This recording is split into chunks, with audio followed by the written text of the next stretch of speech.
दूध दराच्या हमीभावासाठी अकोले तालुक्यातील कोतुळ येथे गेल्या 18 दिवसांपासून धरणे आंदोलन सुरू आहे। काही दिवसांपूर्वी या ठिकाणी दूध हंडी देखील करण्यात आली होती।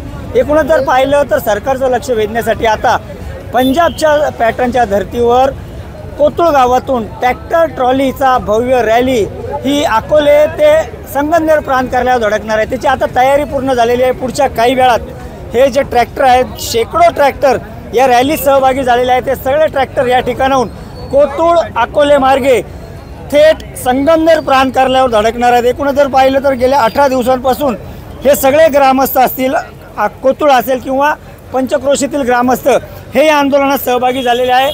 काल त्यांनी मुख्यमंत्र्यांची देखील भेट घेतली होती। काल मुख्यमंत्र्यांची तुम्ही भेट घेतली, काय चर्चा झाली?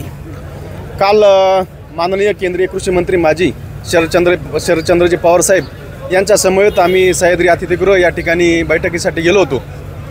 त्या ठिकाणी माननीय मुख्यमंत्री साहेब त्या ठिकाणी उपस्थित होते। त्यांच्यासोबत आमची बैठक झाली। आम्ही आमच्या मागण्यांचं निवेदन त्यांना दिलं। आमच्या मागण्यांच्या दूध दराच्या प्रश्नाबाबत सगळं ज्या अडचणी होत्या त्यासमोर आम्ही त्यांना मांडल्या। त्यांनी त्या ठिकाणी राज्याचे प्रधान सचिव त्यांना तोंडी आदेश दिले, परंतु नुसते तोंडी आदेश देऊन आमचं त्या ठिकाणी समाधान झालेलं नाही।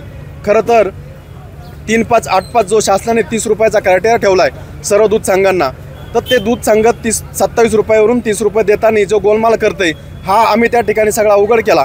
परंतु त्याकडे त्या शासनाने म्हणावं असं इतकं काही लक्ष दिलेलं नाही। आम्ही त्या गोष्टीवर नाराज आहोत। किमान 30 रुपयाचा ते शासनाने यांनी संघाने पूर्तता जर केली असती, त्यात त्यांनी तो 30 रुपयामध्ये 3 रुपयाचा जो सगळा झोल केला आहे तो आम्ही त्या ठिकाणी उघड केला आहे।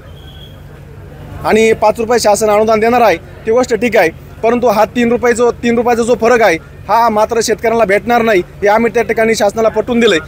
शासनाने याची दखल घ्यावी हीच विनंती। निश्चितच जर पाहिलं तर काल मुख्यमंत्री असतील, शरद पवार असतील यांच्याबरोबर या आंदोलकांनी भेटसुद्धा घेतली। मात्र समाधानकारक चर्चा न झाल्यानं आज कोतुळ गावातून निघालेली ही ट्रॅक्टर ट्रॉली रॅली ही थेट संगमनेर प्रांत कार्यालयावर धडकणार आहे। नितीन ओझा, एबीपी माझा, अकोले, अहमदनगर। एबीपी माझा, उघडा डोळे बघा नीट।